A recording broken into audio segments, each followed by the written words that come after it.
Hi, I am Sairagav Kishore. So today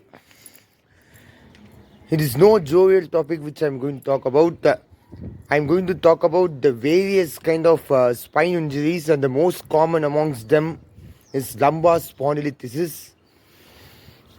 Like it is starts from grade 1 and goes up to grade 4. So these occur either due to trauma, but it not only occurs because of trauma, but also other kind of activities which involves bad posture. So I have got a chart here. Oh man, it's flying in the wind, it seems. This chart explains the do's and don'ts, how our back posture, posture has to be maintained correctly, how to improve our gait. So the don'ts are like they are caveats, they are portents of the upcoming plethora of back or spinal cord problems that we may be suffering in the future.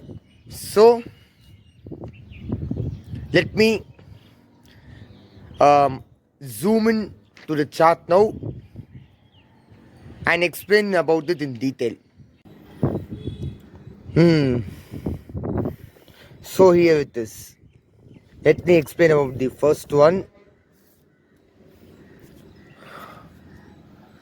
So these are the do's. The here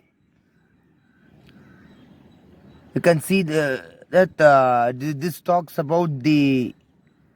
This is a pictorial representation of the correct sitting posture, or you're sitting on a chair, especially. If you have a closer look here, the knees are bent at the right angle, and all the pressure goes to the butt, which is nothing but the sacro joint or the pelvic bone.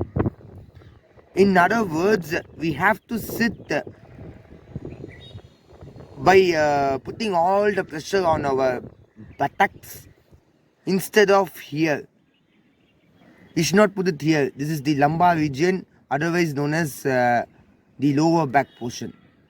So as you can see, right angled knee, putting all the pressure on the buttocks while sitting erect and maintaining a slight arc on the back, as well as being aware that our lower back starting from cervical up to the sacro. This is cervical, this is this middle back region is thoracic. Here comes lumbar, this is sacro, and finally it ends here with coccyx. So there are 5 sections of the vertebral column, otherwise known as in layman terms the spinal cord structure. So in simple words, it's like the shoulders have to be put forward, the neck has to be erect so that there is no cervical pressure, and then as I said, there has to be a slight arc maintained starting in the upper back region, a slight V-shaped angle somewhere in the middle back and a lower back. That is, I think I have covered the cervical, thoracic and lumbar region, as well as the sacral one and coccyx too. So the 5 sections I have covered. So the back has to be erect. The back, many of us have a bad habit of sitting by putting all our pressure on the lower back bone, muscle, or whatever it is while sitting. So all the pressure has to go only on the buttocks. That is the sacro or pelvic bone, the sacro part. So buttocks, okay, but we have to sit on our butt rather than our lower back. Here, what is she doing? This is not required. Holding a cloth in between the armpits looks like some kind of physiotherapy exercise, so let me skip it. Oh man. And the don'ts, the ones to avoid. As I had said, we should not slouch our shoulders, and the right angle, that remains the same. The problem is here we are putting all our pressure on the buttocks, but here on the lower back by slouching our shoulders and like what we are doing,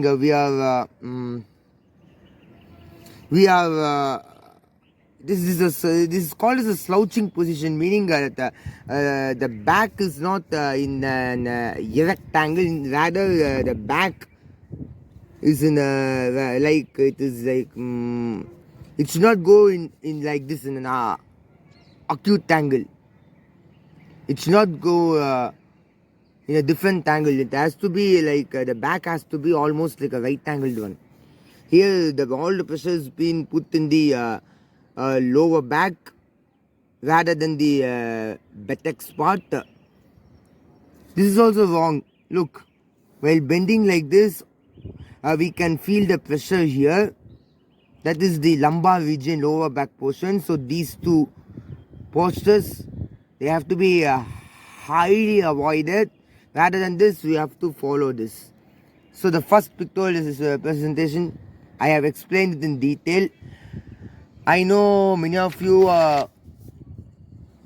will be totally confused and also disoriented with the medical terminologies or the ortho terminologies that I have used. You can browse it for yourself. So, coming to the second part. This is like while we are going to sleep, we're mostly doing night. What we have to do is, first we have to sit on the bed in an erect position like this one. Then we have to do like this. We have to turn our body either towards the right or the left, whatever position we are planning to sleep. If we are sleeping on the right side, the left, and if we are sleeping on the left side, the vice versa, like that. So we have to maintain this position. So this is the position number 1, position number 2. Then we can start sleeping according to our convenience. It's like this. Somehow either like this or like this. Or we can also turn the body. And the don'ts here have been mentioned is never ever do like this. Many of us have the bad habit of sleeping in an open position. I think that is called the I think it is supine position or pronate. I don't know. Pronate means I think this is pronate position and this is supine position. I don't know whether this is supine or pronate. I have totally forgotten about it since I am not a medical student. Sorry for the inconvenience. But if we are sleeping in an open position, once again You see the abdomen, the belly part and the lower back part are interconnected with each other. So while giving pressure to the diaphragm, automatically the pressure once again goes to the lumbar region or lower back portion, and ultimately it causes some kind of back problem. So I have explained the second pictorial representation, and let me go to the third one, the most important one of all. That is the how we maintain our gait or posture by lifting weights and putting weights elsewhere. So this is, well, first let me explain how to lift. First let me explain how to lift the weight correctly.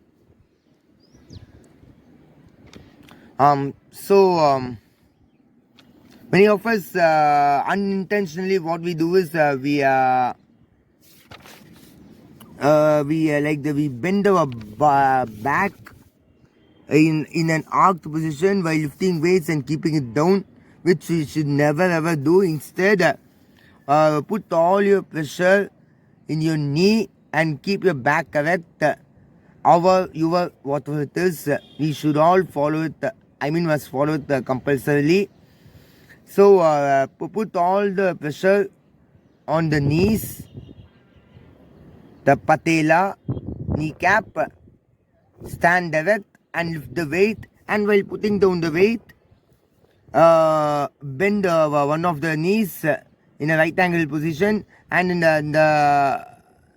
this one, and the other knee like in a L-shaped one, and here the back should not be erect, because since it is the complete opposite logic, the pressure will again go to the lumbar. So maintain a slight acute angled bend on the lower back portion and keep the weight down. And I have explained the third pictorial representation. So so far I have completed the first three. The first one, sitting one.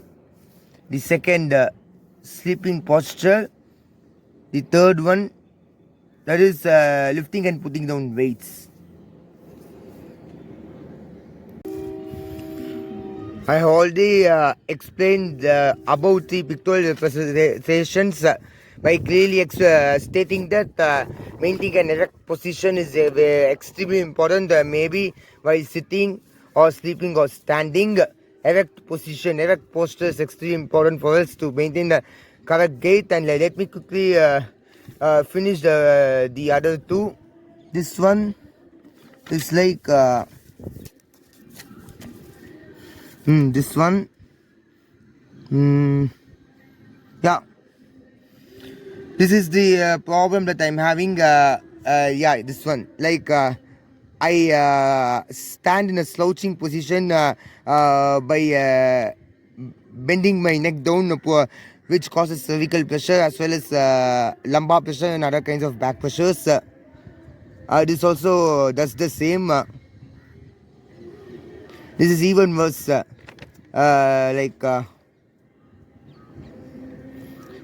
the elbows are also bent. So this is here the man is standing in a slouching position, or by he's like either putting all the pressure in the lumbar region by bending the back, or by arcing the back forwards. He's putting all the pressure on the thoracic region. Yes, thoracic region. So these are the don'ts.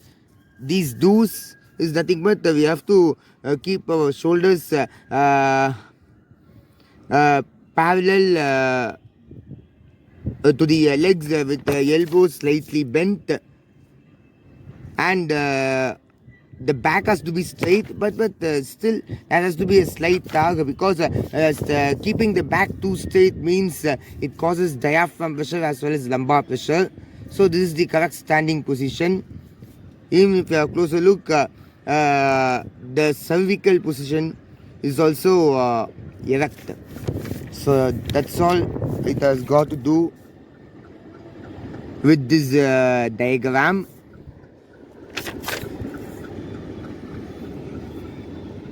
And the final one is again, we have the bad habit of speaking over the phone by putting all our pressure on the trapezius muscle by tilting our neck, which we should never do, and we should not bend, never ever bend our back in a totally right angled position while brushing, washing or gargling our teeth and mouth while standing in front of a mirror.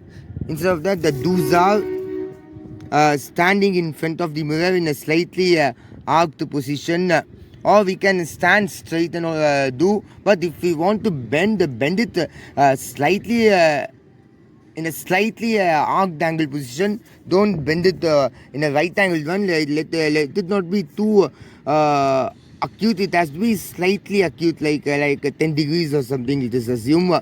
And as I said, we should not put all our pressure on the trapezius muscle. It can also cause cervical pressure as well as trapezius muscle sprains. Muscle sprain. Instead, we have to speak over the phone like this so that there is no cervical pressure as well as trapezius pressure, and it has all got to do with this particular fifth diagram. So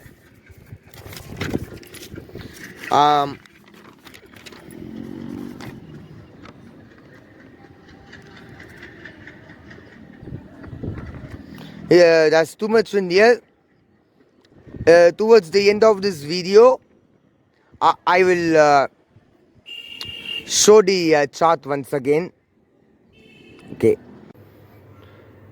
Before I end this video, you can have a very clear view of all the 5 types of positions which have to be maintained in order to avoid any kind of back problems, not only lumbar spondylolisthesis, various kinds of problems. Cartilage is not the only part in our body.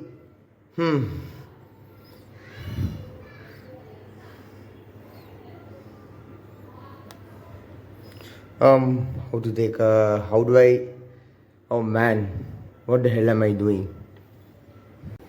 Guys, I would like to end the video here. So this is all I have explained.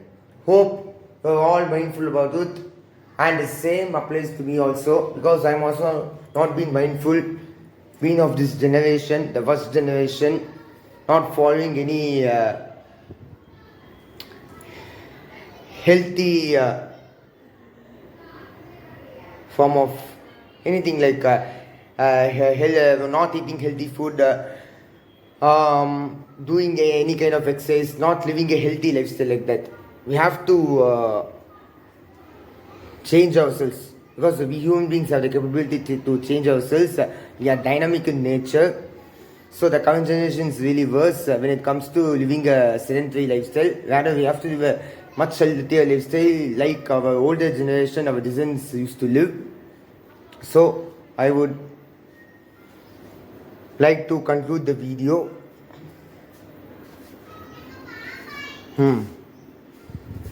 Let me the stats. Yeah. Thank you.